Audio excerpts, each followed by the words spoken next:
let's do another video today.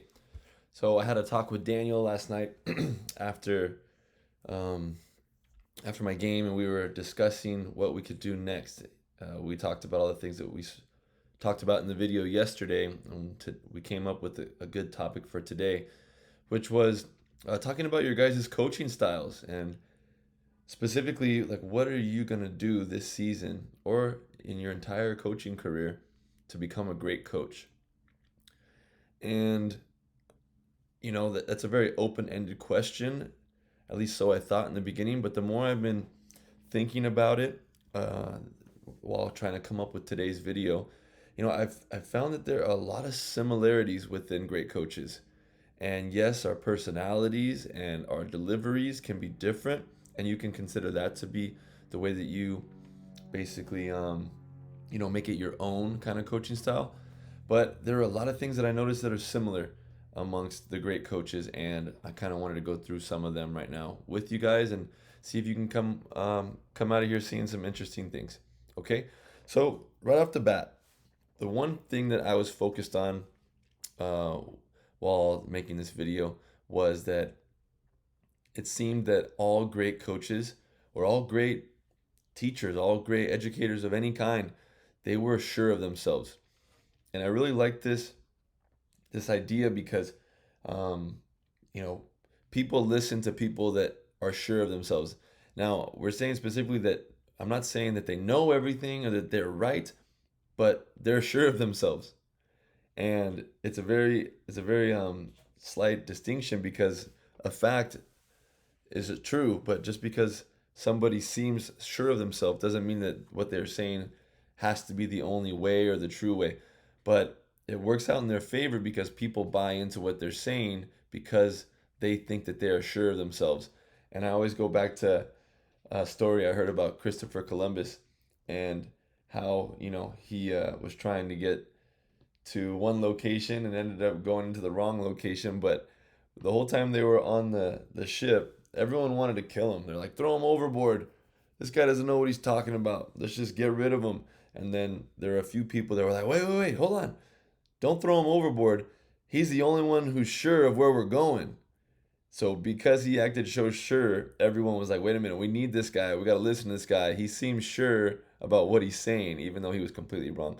Now, that's probably a terrible example because we're not going to be teaching things that are wrong, but hopefully we understand the point that there's value in being sure of yourself, right? Especially in a sport where there's more than one way to do things. We have to make sure that we are explaining things in a way where the students are like, okay, I can be confident in what I'm doing because my coach is confident that it's going to be a good strategy, right? So we just want to make sure that we're practicing being sure of ourselves, even if we're not like, oh, is this right 100%? You've got to buy into what you're teaching and feel like it's the right thing to do right now, right? Or at least this is the one we're going with because there might be 10 ways to do it, but we're going to go with this one. And I believe that we're going to do it well. Okay. So being sure of yourself, AKA being confident in one's ability and your opinions. Okay. So that's right off the bat. So when thinking about this, right, we don't just want to, like I said, we don't just want to be sure of ourselves on bad ideas, right? We want to make sure that we're being great educators and being sure of ourselves by doing things the right way and knowing what we're talking about and yada yada yada. So let's talk about how to do that, right? So right off the bat, I made a note here that people are very good at calling out bullshit, right? If you do not look prepared, if you do not look confident, if you are being shy and saying and as you're talking, they're gonna just bail out on you. Okay, so we talked about Jordan Belfort a lot. And this is gonna be cool because Jordan Belfort is, you guys know him as the Wolf of Wall Street. He was kind of a scoundrel, and he was like all about selling stocks to people and taking their money and not even truly believing in the stocks all the time. But he was just more like just looking out for himself, and he was kind of a liar in that sense. But it worked for him, and he was able to become super, I mean, ridiculously wealthy with his being sure of himself strategy, his way of selling, his way of convincing people that he knew what he was talking about, right? So we have one avenue, Jordan Belfort, where he's like, the bad side. But then over here, we're gonna watch a video as well on Jordan Peterson, which he's the complete opposite in my eyes. I mean, man, this guy is a very well thought out, I believe, psychiatrist. You know what I'm saying? He's in the philosophy and psychology world, and he's very particular about what he says, and he's a very godly man, and it's just a complete opposite type of person than Jordan Belfort. Yet when we go over what they teach when it comes to these avenues, you're going to see that they're very similar. So even though they're on complete opposite sides of the world, they're saying similar things to become great speakers, great teachers, and making sure that you sound sure of yourself. Okay? So right off the bat, Jordan Belfort, his three things. He goes, you have 4 seconds to convince someone that you're not full of shit. And these are the three things that you have to do in order to make sure that happens. Number one is you got to be sharp as a tack. You got to be enthusiastic as hell, and you need to be an expert in your field. So he has a video on tone and body language, which basically is going to talk about these three things and show you how you can be confident and or confident by doing all these things. Okay, so let's just go jump over there real fast.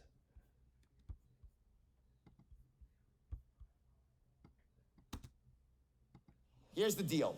The magic moment was when I looked at my 12 schmendricks, as the phrase goes, and they were so disheartened over what was going on. They were disheartened. So more importantly than what he's saying, yes, it's important. I want you to hear what he's saying, but pay attention to his tone and his body language, right? Like, yes, he is trying to explain tonality and body language so that you learn it through his words, but more importantly, look at more than that, right? His tone as he's teaching you about tone, and his body language as he's teaching you about body language and tone, say everything that you need to know, right? So let's just pay attention to his mannerisms as well as what he's saying. They couldn't close rich people. I could, Danny could. Before that, we were closing average moms and pops. And I realized what was happening. And I realized in this one moment that I had a certain way of speaking that I had taught to Danny, because Danny was a natural salesman. It was a way of speaking that was allowing me to immediately take control of the conversation. At the heart of all influence, once you learn to control the linguistic encounter, you will be shocked at how easy it is to influence. Now, I'm not saying that when you control the encounter, you're doing the talking. That's not what I mean. In fact, it's the opposite. When you're in control, you're asking very smart questions, and it's the prospect that's doing the talking. You're gathering intelligence. But in those first few seconds, when you open up your mouth, you got 4 seconds. And if in those first 4 seconds, that's a brain fart, right? In those first 4 seconds, you don't establish 3 things. Let me tell you what they are. You got 4 seconds of a conversation. 4 seconds. You got to establish, number 1, that you are sharp as a tack. Sharp as a tack. It's got to come out right away. Number 2, that you're enthusiastic as hell. Enthusiastic as hell. And number 3, and I said it before, and I'm going to say it 10 more times, and I'll make you say it out loud. You got to be perceived as an expert in your field. So I'll send you guys this video so that you guys can watch the whole thing. I mean, this is one of my top 10 videos I watch. I learned from Jordan Belfort. I did his class when I was 18 years old. It's called Straight Line Persuasion System, and it taught me how to be a salesman. And little did I know I was going to take it with me into how I speak to people to this day, and how I convince volleyball players that they should believe in themselves. You know, like we're selling everything that we're saying, right? So taking his coaching class on sales was really good for me. And again, this is one of the videos from that, and I watch it a lot. But I'm gonna send you guys this one because there's just so much you could learn from watching this video, not just his words, but as he's talking. I mean, look at how we talked about being sure of yourself, right? This guy believes what he's saying, and I'm sure there's more than one way to do sales, but he knows, like, dude, do it my way. This stuff works, and I know it because it works for me. So now let's jump back and let's go to Jordan Peterson. I don't know why this has to keep loading. Here we go. So Jordan Peterson, he has a talk. He has a book called 12 Rules for Life. Another one of my big pieces of literature that I like to learn from. And the first chapter is to stand tall with your shoulders back. And he's comparing us to lobsters because the way that our nervous system is set up, our serotonin system is set up, is similar to lobsters. And they base a lot of how they feel, that their serotonin system has a lot to do with posture as well. Like, just by standing tall with your shoulders back, you can increase your mood. And I'll let him explain it further than that. But, you know, when people stand tall with their shoulders back, you give them a certain level of respect. They seem to be confident. They seem like they know what they're talking about. So let's just listen in as to what he has to say about this, and then you guys can add it to your thoughts.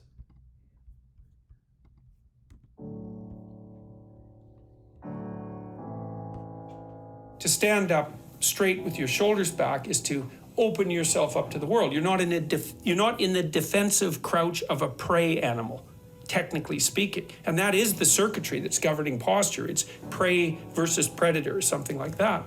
And to stand up like that is to expose yourself to the world, but in a bring it on sort of manner. Not precisely combative, but let's say courageous. And your posture announces that. And it doesn't just announce that to other people. It announces that to yourself. And it can be one of those things that can start a virtuous cycle occurring, which is partly why it's taught in the military. You get these guys that come in, they're all slumped over, they don't know how to stand up, they're looking at their feet, their necks are bent. Like, even if they're good-looking men, they don't look good because they're all crunched over. You see people like this on the street all the time. They can be perfectly attractive, except they're completely huddled in. You know, they need to stand up and stretch themselves out, and then they can breathe too. And that's a competent stance. One of the things that the critics of the modern West don't understand about hierarchies is that, first of all, they're everywhere. They're inevitable. If you're going to have a distinction of value between things, you have a hierarchy. And if you don't want to get rid of the distinction of values between things, because then you don't have anything to do. That's foolish. You can't live that way. So I say, well, the hierarchies are based on power. It's like, no, they're not. They're based on competence. And there isn't anything more powerful than competence. But power isn't tyranny. It's not brutality. It's not threat. It might be the hint of all those things. You know, because I don't think you can be fully competent without being able to hint at those things.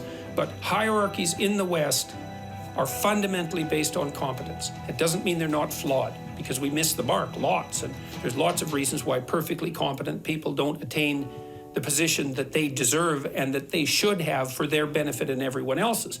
The hierarchies are tainted by corruption, but fundamentally they're based on competence. So, like, if a lobster gets defeated in a fight, then he's statistically more likely to lose the next fight than you would guess from a tally of his previous victories. So that's the first thing. If you lose, you increase your risk of further loss. But if you win, you increase your risk of future gains. That's a very important principle. It's a crucially important principle. It governs life. But yeah, if you take a lobster and he gets all defeated and he's off pouting and won't fight anymore because he's, having a bad day, and you inject him with serotonin, essentially give him antidepressants, it's the same thing, then he'll straighten up and he'll go out and have another scrap. It's like, and I read that, I don't know, it's probably at least 10 years ago when I was reading about, the neurophysiology of these neurochemical systems. That's why I got onto it. It was another thing that just blew me away. I thought, really, you're kidding? That circuit is that old? It's like, it's that old? That's way before there were trees, eh? Yeah. That's how long ago that is. And so hierarchy is a patriarchal construction. How about no? How about that's wrong? It's seriously wrong. So again, this is another video I'll send to you guys to watch so you can see the whole thing and how he explains the importance of standing up straight with your shoulders back. But we can definitely already tell it's a very important thing that we have a good posture, right? Or we have good body language. And we saw by by having by having the proper tone and the ability to be sharp through your ability to be an expert and being enthusiastic about that can completely change the way somebody listens to you. And I think that's the whole point of what I'm trying to get across right here is, I've said it before, there's no boring subjects, only boring teachers. And you could very easily be a boring teacher if you're not very mindful about how you're going to go about teaching these things. I mean, even myself, I'm very careful about what I am saying to you guys and how I am changing the rhythm of what I'm saying to hold your attention. For example, like what I just did right there, give you a pause to let you know, okay, I better start paying attention. Or the way that you just flow the words, you kind of take them on a verbal journey. It's why we like to listen to music. It's like just the way that sounds move. They're very empowering. They can do tons of things. They can take us through different emotions. So we just want to be very careful about how we're saying things and what we're saying and when we want people to pay attention and how I emphasize certain words to make you think that this is an important thing to remember, right? So we want to make sure we pay attention to all those things as a coach. It's not just about what you're saying, but how you're saying it, okay? So now here's what I want you to do. Now that we've looked at how standing up with your shoulders back and being sharp as a tack, enthusiastic, and being an expert in your field and sounding like you're sure of yourself as you're being a coach, let's look at some coaches. Let's, like, for example, we're going to see different coaches and we're going to see how they're all different, but look at how they all share those similar qualities. Okay, watch this. Somebody just mentioned midline passing to me, and my blood pressure just went through the roof. I mean, right off the bat, he's moving his hands. You're seeing the same kind of stature that you saw Jordan Belfort with. And right out the gate, we had 4 seconds, and you could tell he was sharp as a tack. He was enthusiastic as hell. And you already know he hasn't even started talking yet, but you can assume he's going to be an expert in his field. I mean, we know he is based off of his experience, but he went right out of the gate. You can listen to this video and know you're going to get something good. Please, coaches of any age, think again. I'm not convinced that you're doing any favors to your players to demand that when they receive serve. You see how he's emphasizing certain words and slowing down certain words. With their forearms, that it has to be between this hip and this hip. That it has to be somewhere between their belly button. And he is so sure of himself about what he's saying. The number one problem I see at every level, 12-year-olds, 14, 16, on to the national team. Players working so hard to get to midline. Okay, that's enough. Let's move on. Let's look at Russ. Russ Rose. What a guy.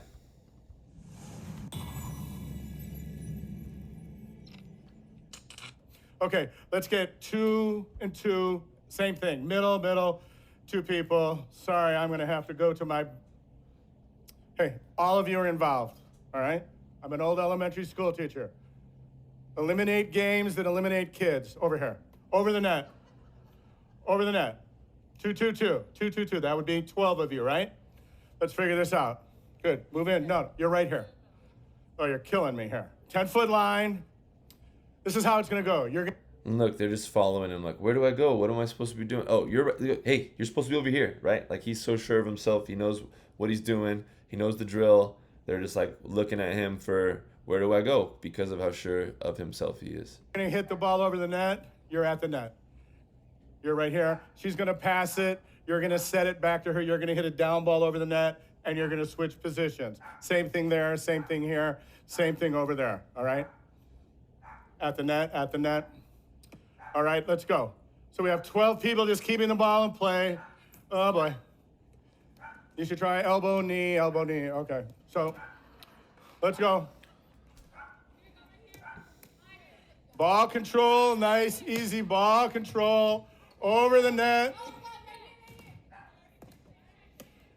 Okay, again, that's enough.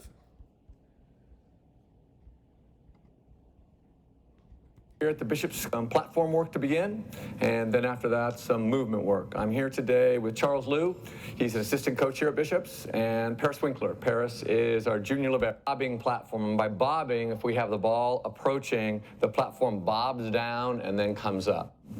Now that Paris has the feel for making two moves with her arms, the actual bob, now we want her to cut out that first move, and it's going to be together and then one move to the ball. Simple is better than complex, so we'd like it just together and one motion. So again, we just hear similar tones with all these coaches.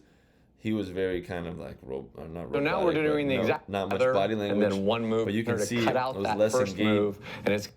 You can see that with minimal body language, this guy's more boring to watch for me. But if you were to watch more of Todd, you would see, okay, this guy knows what he's talking about. He's super smart. I've had the privilege to coach against him, and I fanboyed out for sure because I was like, man, this guy knows his stuff. And I was listening to him during his timeouts or post-game talks with his teams. I'm like, man, he's super smart, and he knows what he's talking about.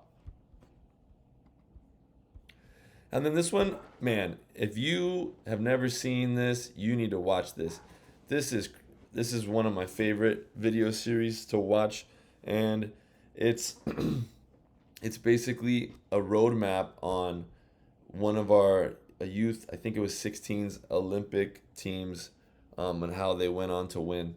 So this was a great video series that you should watch.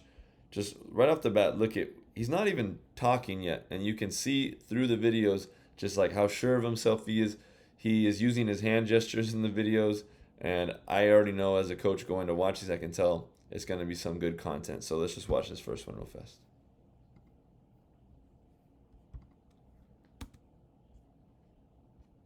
Okay, welcome. I'm Jim Stone with the Art of Coaching Volleyball, and today for this project I'm going to step outside of that role and into my other role as head coach for the USA Women's Youth National Team.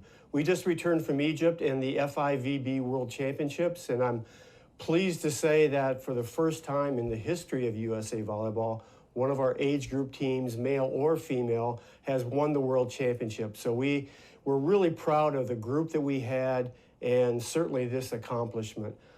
What we're going to do in this project is talk to you about how we put together this package. And sometimes it's not about having the best players. It's kind of how you package what you have. Okay, so I'll send you guys this one too so you guys can watch the full thing. It should definitely be on your must-watch list, okay? But, you know, just think about what we've talked about today between great speakers such as Jordan Belfort and Jordan Peterson, as well as Karch Karai, Russ Rose, Jim Stone, and what's his name? I can't remember the last guy, or the second to last guy. Let's look at his name real quick. Todd Mattox, I don't know how to say his last name.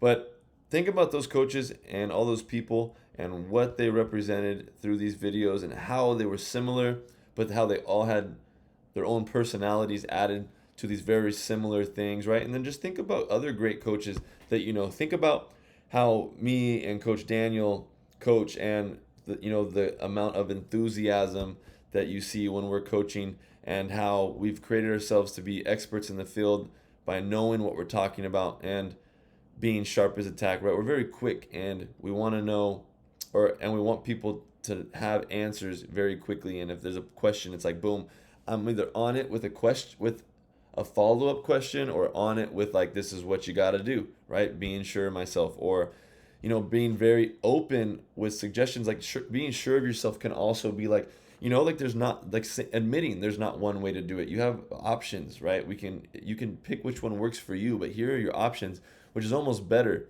because you are showing that, you're not being biased and saying, no, that you have to do it my way, right? No, there's many ways to do it. You can try this, or I can show you another way you can do it too. This is the one that I like to do though, and here's why, right? So just think about all those things, and I want to hear feedback. I want to hear what you guys think. I want to hear how you're going to start to implement this not into your coaching style, but in your day-to-day, to get more out of life, to get people to listen to you, to get teachers to negotiate with you, to get your parents to negotiate with you. And yeah, I'll see you guys at the next video.